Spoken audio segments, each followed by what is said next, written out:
Oi, Yasmin. Olá, pessoal. Boa tarde a todos. Que alegria estar aqui com vocês novamente. E o que a gente preparou hoje para os nossos espectadores? Nossa, João, o conteúdo de hoje é fundamental para quem quer se desenvolver na plataforma. Para dar início, vamos chamar o incrível Otávio, gerente de operações aqui no YouTube, e que vai falar um pouco sobre as políticas da plataforma. Olá, Otávio, seja bem-vindo e obrigada por fazer parte do aulão. Obrigado, Iá. Obrigado, João. Pessoal, muito boa tarde. É um prazer estar aqui com vocês. Meu nome é Otávio, eu sou gerente de operações do YouTube. Eu vou passar um pouquinho para vocês as partes de políticas do YouTube. Então, tudo que tem a ver com diretrizes da comunidade, para que vocês se sintam confortáveis com o conteúdo que vocês postam na plataforma, tá bom? Então, vamos começar. Basicamente, o que a gente vai cobrir hoje são 4 pontos. Então, a gente vai começar com as diretrizes da comunidade do YouTube, né, como um geral. Depois, a gente vai destacar alguns temas específicos dessas políticas. Depois disso, a gente vai ver como é que elas são aplicadas na plataforma, ou seja, consequências em quem desrespeita as políticas e como é que você pode fazer um bom gerenciamento dessas políticas para que você não tenha nenhum problema e você esteja de acordo com o que o YouTube prega de conteúdo relevante na plataforma, tá bom? E aí, logo depois, a gente sabe que vai ter muito conteúdo, então é importante vocês saberem que todas essas informações estão disponíveis externamente. A gente vai compartilhar depois, eu vou compartilhar com vocês aonde vocês podem encontrar essas informações para que vocês não percam esses detalhes, tá bom? Então, bora lá, vamos começar. Diretrizes da comunidade do YouTube. O YouTube ele se baseia em basicamente 3 pilares para um crescimento responsável. Como vocês sabem, a plataforma tem cada vez mais crescendo de uma forma exponencial, então é muito importante que a nossa responsabilidade ela esteja de acordo com a dimensão desse crescimento, né? Quanto mais a gente cresce, mais conteúdo a gente tem, e aí isso faz com que a gente tenha mais responsabilidade em garantir que esse conteúdo seja relevante e responsável e muito saudável para todos os nossos usuários, né? Um segundo ponto é a aplicação. Como é que a gente vai aplicar as nossas políticas a todo esse conteúdo gigantesco que a gente tem na plataforma, né? É super importante que a gente entenda internamente como é que a gente pode agir com a responsabilidade que a gente mencionou antes para essa aplicação das políticas no conteúdo que a gente tem. E um terceiro ponto super importante é a proteção da comunidade de criadores de conteúdo. Como a gente vai fazer que os nossos criadores de conteúdo relevante que respeitam as políticas da plataforma não sejam atingidos ou impactados negativamente por usuários que postam conteúdo que não estão de acordo com essas políticas, né? Então é muito importante essa sinergia entre esses 3 pilares que fazem com que a nossa responsabilidade, o nosso crescimento como plataforma seja muito relevante para todos vocês. Então, basicamente, políticas do YouTube. A gente tem diversas políticas, como vocês podem ver aqui, né? Quando a gente tem políticas que não são respeitadas, os conteúdos eles podem ser removidos do YouTube, eles podem receber uma restrição de idade, ou eles podem ter até funcionalidades restritas no canal que enviou esses vídeos. Então, a gente passa por nudez e conteúdo sexual, conteúdo perigoso ou nocivo, conteúdo de incitação ao ódio, conteúdo violento ou explícito, assédio e bullying virtual, spam, metadados enganosos e golpes, ameaças, direitos autorais, privacidade, falsificação de identidade, segurança infantil, entre outras políticas. É muito importante a gente mencionar que direitos autorais é uma política bem específica que vai ser tratada separadamente em uma outra sessão do nosso aulão, nessa semana, tá bom? Então, a gente vai focar mais nas outras políticas que eu mencionei nesse slide. Quando eu digo esse bloquinho de outras políticas, que vocês conseguem ver no fim, a gente tem 3 blocos, pilares, vamos dizer assim, muito importantes, né? O primeiro é a linguagem vulgar. Então, tem alguns públicos mais jovens que eles não são os mais adequados para verem e consumirem linguagens mais vulgares. Ao mesmo tempo, dependendo dessa linguagem, isso não é o caso da gente eliminar um vídeo da plataforma. Por isso, quando a gente tem um uso de uma linguagem com teor sexual um pouco mais explícito, mas também não escancarado, algo um pouquinho mais obsceno, mas também não escancarado, metadados associados a isso, a gente pode ter uma restrição de idade no vídeo, né? Então o vídeo não vai ser removido da plataforma, mas a gente vai ter uma restrição de idade para que os públicos adequados consigam ver isso, tá bom? A gente tem uma política de contas inativas também, então a gente tem que garantir que a nossa plataforma esteja limpa, de uma forma que as contas, somente contas ativas estejam lá. A gente tem a consideração de uma conta inativa quando não houver acesso ou nenhum envio de vídeo nos últimos 6 meses, né? Entre outros pontos também que a gente pode utilizar para fazer essa categorização e não possuir mais essas contas na plataforma. E aí, por fim, a gente sabe que temos os termos de serviço, que são basicamente regras que têm que ser seguidas por qualquer usuário do YouTube. Esses termos de serviço, eles obviamente não podem ser violados, porque eles são as regras básicas da plataforma, e aí, por isso, se algum usuário postar qualquer tipo de conteúdo que encoraje outros usuários a violarem os nossos termos de serviço, esse conteúdo pode ser removido, né? Essa conta pode sofrer alguma penalização, em alguns casos ela pode ser até encerrada. Então é muito importante ter isso em vista também, né? Qualquer tipo de menção contrária aos termos de serviço, obviamente não faz sentido para que isso seja mantido na plataforma dessa forma, tá bom? Falando um pouquinho sobre conteúdo com restrição de idade, né? Os conteúdos com restrição de idade, como eu disse, eles são mantidos na plataforma.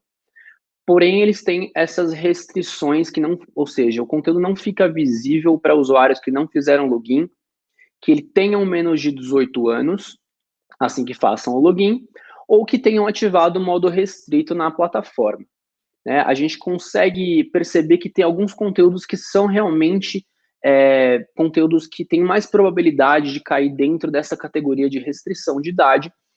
Por exemplo, linguagem vulgar, violência em imagens perturbadoras, nudez e conteúdo com apelo sexual, representação de atividades perigosas, entre outros, né? Isso não é limitado. Uma coisa muito importante de mencionar também sobre esses conteúdos com restrição de idade é que nenhum anúncio pode ser veiculado em cima deles, ou seja, você não pode monetizar um vídeo, ganhar dinheiro em cima desse vídeo, e ao mesmo tempo você também não pode ter esse vídeo sendo utilizado como um anúncio que vai rodar em cima de outros vídeos, para quem seja anunciante e esteja interessado nesse assunto também. Tá? Se você não concordar com alguma restrição de idade, você pode contestar isso diretamente pelo estúdio do YouTube, e isso vai passar por uma análise do nosso time de políticas, que eles vão rever isso e falar realmente isso não precisa ter uma restrição de idade ou isso precisa. Então isso vai de caso a caso, e aí vocês têm essa opção de contestar caso vocês não concordem com isso, tá bom? Então é isso, basicamente as políticas gerais que eu mencionei são essas. Quando a gente fala delas, a gente tem muitos pontos em detalhes dentro de cada uma, né? Então eu vou destacar alguns bem específicos, é um pouquinho a mais de conteúdo, mas isso é super importante, isso tem sido perguntado por muitos de vocês, então a gente quis abordar com o máximo de detalhes que a gente pode aqui, tá bom? Então, começando por vídeos de spam, a gente vai focar muito em práticas de golpe e spam nessa sessão. Conteúdo que seja publicado com muito excesso, que seja repetitivo, sem segmentação e com falsas promessas, seria considerado um vídeo de spam, né? Então, a gente tem como exemplos prometer algo aos usuários, mas direcionar eles para fora do site, para fora do YouTube, ou também prometer para os usuários que eles ganharão dinheiro rapidamente para conseguir cliques, visualizações e tráfego fora do YouTube. Como vocês podem ver, essa categoria de vídeo de spam e todas as outras que eu vou mencionar agora, elas são todas relacionadas a algum tipo de expectativa que vai ser aplicada aos usuários que seja enganosa ou falsa, né? O que a gente, obviamente, não promove dentro da plataforma. Então, se você, por exemplo, criar metadados ou miniaturas que sejam enganosos ao usuário, isso também está contra as nossas políticas. Vou dar um exemplo. Eu crio uma miniatura de um vídeo que ela fala sobre uma festa de uma celebridade, por exemplo. Quando você entra e clica no vídeo, naquela miniatura de vídeo, você cai num conteúdo que é um conteúdo completamente diferente daquilo, você basicamente enganou o usuário. Então, você colocou uma expectativa X no usuário, você levou ele para aquele vídeo que ele estava com vontade de assistir, e ele experimentou, ele consumiu um conteúdo que não era a intenção dele. Ou seja, isso é considerado uma prática enganosa. Lembrando que quando a gente fala de metadados aqui, a gente está falando das miniaturas em si, do título, descrição e tags de um vídeo, tá bom? Então, tudo isso é considerado também conteúdo do vídeo que você postou, e não só o conteúdo audiovisual em si, tá bom? Falando de golpes agora um pouquinho, qualquer tipo de golpe ou conteúdo que, por exemplo, ofereça esquemas de enriquecimento rápido, que a gente julgue e sinta que aquilo não é verdadeiro, isso é considerado um golpe. Qualquer tipo de supressão ao eleitor, ou seja, um conteúdo que visa enganar um eleitor em relação à data, horário, local de uma eleição, isso está contra as políticas também. Vocês estão vendo que tudo isso é mais ou menos bem parecido, justamente porque está tudo envolvendo questões que são relacionadas a você enganar e criar falsas expectativas em cima do usuário. Um incentivo ao spam também. Então, conteúdo que vem da métrica de envolvimento, ou seja, eu vendo mais views para você no seu vídeo, eu vendo mais likes, comentários, ou outras métricas do YouTube que você pode se beneficiar com elas, isso também cairia nessa rede. Comentário de spam, ou seja, mensagens cujo único objetivo é coletar informações pessoais dos usuários, induzi-los ao sair do YouTube, ou praticar qualquer uma dessas outras caixinhas que eu mencionei nesse slide, isso também está dentro de comentários de spam. E, por fim, comentários repetitivos. Eu acho que isso, a internet está cheia disso, né? A gente está careca de ver isso. Então, a gente tem muito comentário que você vê que é basicamente um copiar-colar de alguém ou simplesmente um robô que está lá postando diversos comentários que são iguais. Isso, obviamente, não é permitido também na plataforma. Tá bom? A gente repetiu muita coisa aqui, mas a gente só quis fornecer para vocês vários exemplos para que vocês entendam caso a caso, caso vocês tenham alguns casos particulares do lado de vocês. Tá bom? Então, uma outra política é a incitação ao ódio. O discurso de ódio não é permitido no YouTube de maneira nenhuma. A gente remove qualquer conteúdo que promova a violência ou o ódio contra os indivíduos ou grupos dentro dessas caixas que vocês podem ver aqui. Então, idade, classe social, deficiência, etnia, identidade e expressão de gênero, nacionalidade, raça, status de imigração, religião, sexo e gênero, orientação sexual, vítimas de um grande evento violento e seus parentes, como, por exemplo, um ataque terrorista, um tiroteio numa escola, e condição de veterano de guerra.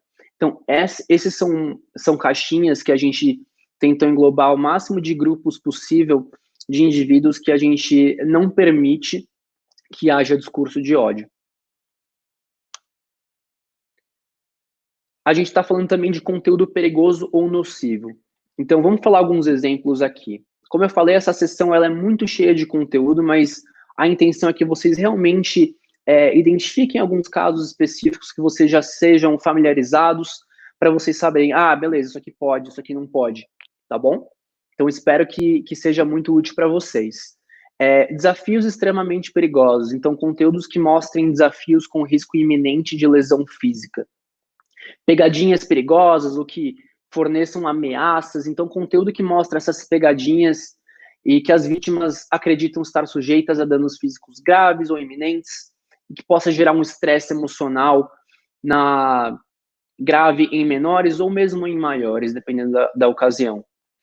Instruções de como matar ou ferir, isso também inclui suicídio.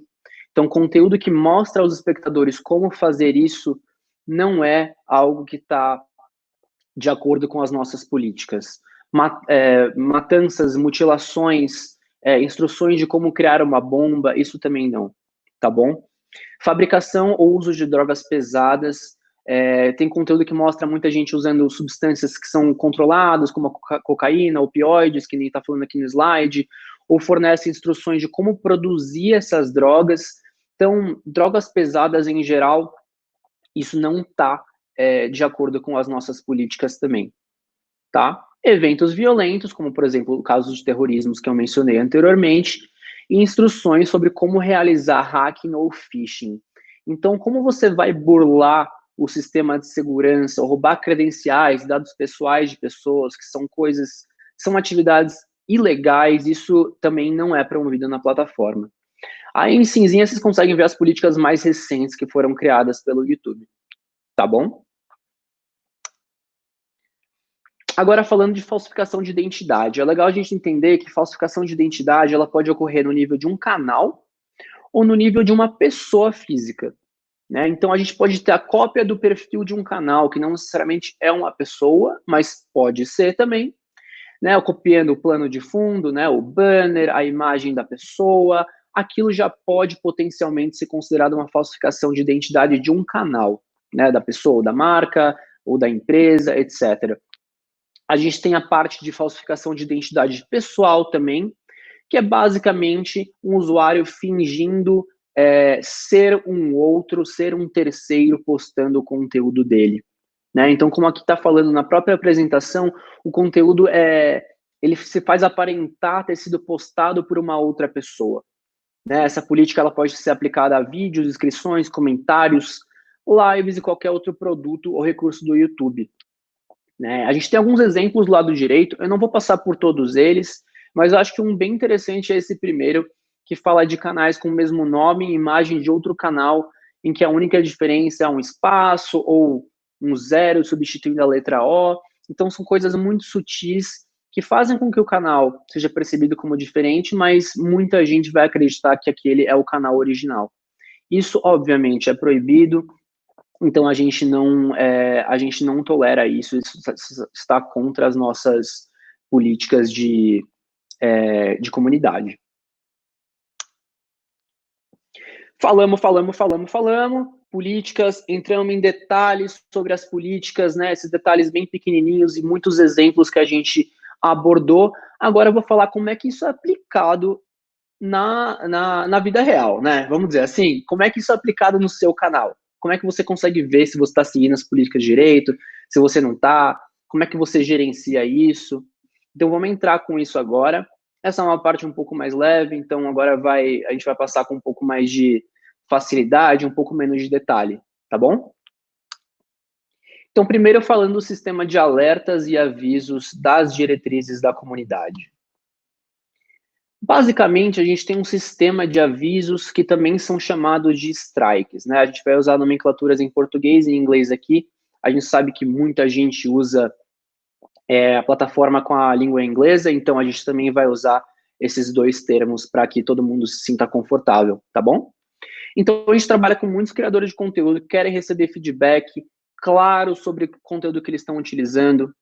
Beleza, YouTube, vocês têm todas essas regras aí, mas como é que eu faço para saber se eu estou seguindo direito, né? Não é minha culpa se eu não souber, se eu não entender alguma coisa. Tá tudo bem. Então, basicamente, o que a gente quer fazer é seguir esses 4 pilares, né? Então, a gente vai criar avisos consistentes em todo o YouTube, né? Uma vez que a penalidade aplicada é sempre a mesma para qualquer usuário do YouTube, seja maior, seja menor, tá bom? Então, ela é sempre a mesma e ela envolve todo o tipo de conteúdo postado. Então, vídeo, miniaturas, links, metadados, entre outros. A gente quer manter a maior transparência possível sobre o status do seu canal para que você realmente consiga gerir isso de uma forma saudável e, ao mesmo tempo, tornar o nosso sistema de avisos bem claro e consistente, tanto para a gente quanto para vocês, né? E isso gera muitas oportunidades para vocês aprenderem mais sobre as políticas do YouTube e a gente sempre construindo isso juntos, né? Então, vamos dar uma olhada como é que funciona o sistema de alertas e avisos. São palavras muito parecidas, e a gente também tem as palavras em inglês aí, então a gente tem o warning, a gente tem o strike, muita gente usa essa palavra no Brasil, strike, eu vou mostrar a diferença para vocês e o que acontece em cada uma delas. Então, esse sistema de alertas e avisos são relacionados a quem infringe essas políticas do YouTube, quem vai contra elas com algum conteúdo postado. Mais uma vez, seja um conteúdo audiovisual, seja um conteúdo de metadados, título, descrição, tags ou miniatura de vídeo. Então, vamos supor que o meu canal está do zero. Postei um conteúdo. Pela primeira vez, ele infringiu as políticas do YouTube. A primeira coisa que eu vou receber é um alerta, que é o que a gente chama também de warning, né? Esse alerta, ele nada mais é do que uma advertência. Ele é um alerta que vai falar basicamente assim para você. Eu entendo que você acabou de começar, que você ainda está aprendendo como utilizar as políticas do YouTube. Tudo bem, isso aqui é uma advertência. Fique com isso em mente e tome cuidado das próximas vezes. É basicamente isso, tá bom? Então, cada um será alertado uma vez só e esse alerta não expira. Ele fica guardado no histórico do canal para sempre, tá bom? Depois desse alerta, vamos supor, eu já tenho um alerta. Qualquer outro infringimento que eu tiver das políticas, eu vou começar a ganhar avisos, que também são chamados de strikes. O primeiro strike que você levar, ele vai gerar uma suspensão do envio de conteúdo novo para o YouTube durante uma semana. Isso inclui lives também e outras atividades no canal, que está tudo explicadinho na nossa documentação externa, que eu vou mostrar para vocês depois, tá? Cada strike, ele expira em 90 dias. Então, tive um warning, não importa quando, porque ele fica guardado no meu histórico e não expira. Tive outro infringimento das políticas, que é um strike. Fiquei uma semana sem essas funcionalidades que eu mencionei agora. Vamos supor que eu tenho um segundo strike.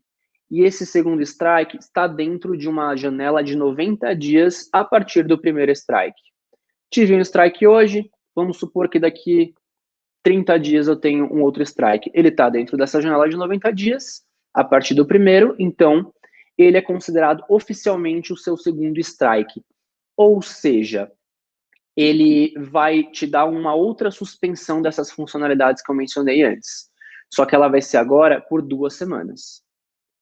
Então, basicamente, o YouTube está te falando assim, olha, você já teve um alerta, você já teve um aviso, agora você teve um segundo aviso, né? Então, essa penalização, essa suspensão, ela é um pouquinho mais severa, justamente porque você já está aprendendo como mexer nas políticas do YouTube, você já está familiarizado, já foi avisado disso. Então, vamos supor que dentro dessa janela de 90 dias, a partir do primeiro strike, você teve o segundo e você também teve o terceiro. Esse sim é o ultimato. Esse é basicamente realmente você já teve muitas chances, você não está respeitando as políticas da nossa plataforma, o seu canal vai ser encerrado do YouTube. Tá bom? Então, existe um longo caminho até que para que essa educação das políticas seja feita. A gente quer que vocês nem cheguem no alerta, né? Então, por isso é que a gente está passando justamente essa sessão para que todo mundo se sinta confortável e tenha essa informação também disponível externamente, como eu mencionei. Tá bom? E aí, como é que eu vou saber se eu tive um alerta, um aviso, uma contestação? O que é isso, né? Então, basicamente, quando você entra no painel do seu canal, no estúdio, você vai ver avisos não de strikes, eu digo avisos, notificações em relação ao seu canal. E lá vai estar mencionado se você tem um aviso ou um alerta de comunidade ativo. Quando você vê que você tem você pode clicar nele, que é o primeiro card do lado direito que vocês conseguem ver, e aí vocês conseguem ver um detalhamento sobre ele.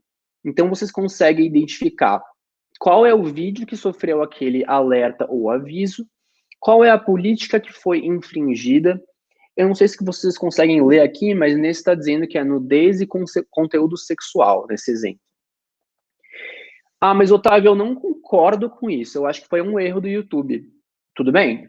Erros acontecem, por mais que não sejam muito frequentes, erros podem acontecer.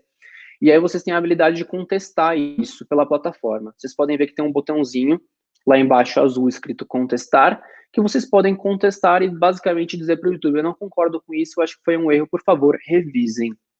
Tudo bem? Não tem problema. Isso vai ser revisado por uma equipe nossa e vai ser devolvida uma resposta para vocês. Sim, tudo bem, você tem razão, vamos tirar isso aqui. Esse strike foi removido, então se eu tive o segundo, eu agora só vou ter um. Ou não, esse strike vai ser mantido, isso foi realmente um infringimento às nossas políticas.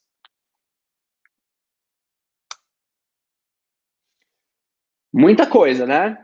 Mas como eu falei, tá tudo isso documentado, é muita informação que vocês podem ver que muita coisa faz parte do bom senso, mas de qualquer forma é muito importante vocês estarem a par de tudo, porque bom senso é muito relativo, não é mesmo? Todas essas informações que a gente mencionou, elas estão documentadas na nossa central de ajuda. A central de ajuda do YouTube, ela é muito completa, então vocês não precisam ficar preocupados em relação a não ter algum conteúdo ali, tá? Tá tudo ali. Esse aqui é um print de referência de um dos exemplos só que a gente tem na nossa central de ajuda, que são as diretrizes da comunidade, né? Aí também tem informações sobre avisos, alertas, o que acontece, consequências, como contestar, etc. Tá tudo aí disponível para vocês externamente, tá bom? Só digitar no Google Central de Ajuda do YouTube e aí vocês vão achar todas as documentações que vocês precisarem. Falei e não deixei ninguém expressar a própria voz, né? Eu sei que vocês mandaram várias perguntas, a gente selecionou 2 perguntas para passar aqui para vocês, que eu gostaria de responder.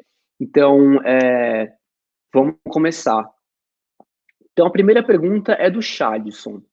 Preciso de ajuda, porque o meu canal foi notificado e logo em seguida foi suspensa a transmissão ao vivo. Quero aproveitar o curso para pedir ajuda. Chadson, beleza, faz total sentido. A gente acabou de conversar sobre isso, então espero que tenha ficado um pouco mais claro, né? Assim que você leva um strike, o primeiro strike, você tem uma suspensão de atividades, como, por exemplo, transmissões ao vivo, né? Então, isso é a consequência de você ter levado um strike. Se você não concordou com isso, você pode contestar pelo YouTube Studio, não tem problema nenhum, ou senão você deixa isso por uma semana ou 2, dependendo se foi um strike, o primeiro ou o segundo strike, e aí você recomendo uma maior atenção às políticas do YouTube para que isso não aconteça novamente, tá bom? Vamos para a segunda pergunta. Eugênio, como está a discussão de políticas de inclusão e de adoção de práticas antirracistas e antidiscriminatórias na plataforma? Ótima pergunta. Eugênio, é o seguinte, para manter um ambiente democrático e seguro, que a gente sempre tenta manter, a gente conta com um conjunto de políticas que orientam o que é permitido e o que não é permitido na plataforma, né? Essas regras, elas estão em constante evolução. E aí, até um dado que a gente queria compartilhar com vocês, que em junho do ano passado, de 2019, o YouTube fez uma atualização nas diretrizes para lidar com o discurso de ódio. Então, essa modificação representou uma mudança, assim, fundamental para a segurança dos usuários. A gente removeu conteúdo que promove a violência ou ódio contra indivíduos ou grupos com base em características como, por exemplo, raça e entre outras, né? Etnia, deficiência, orientação sexual, classe social. E alguns números bem interessantes também que a gente anotou até aqui para mostrar para vocês, alguns resultados bem legais que a gente teve até agora. Então, desde julho do ano passado, a gente removeu globalmente mais de 275 mil vídeos e 200 milhões de comentários por incitação ao ódio ou abuso. Então, a gente está em constante modificação para que isso seja sempre melhorado na plataforma, tá bom? Feedback é sempre bem-vindo e a gente espera que a gente esteja sempre crescendo com vocês nesse compartilhamento de conteúdo, tá bom? Obrigado. Tchau, tchau.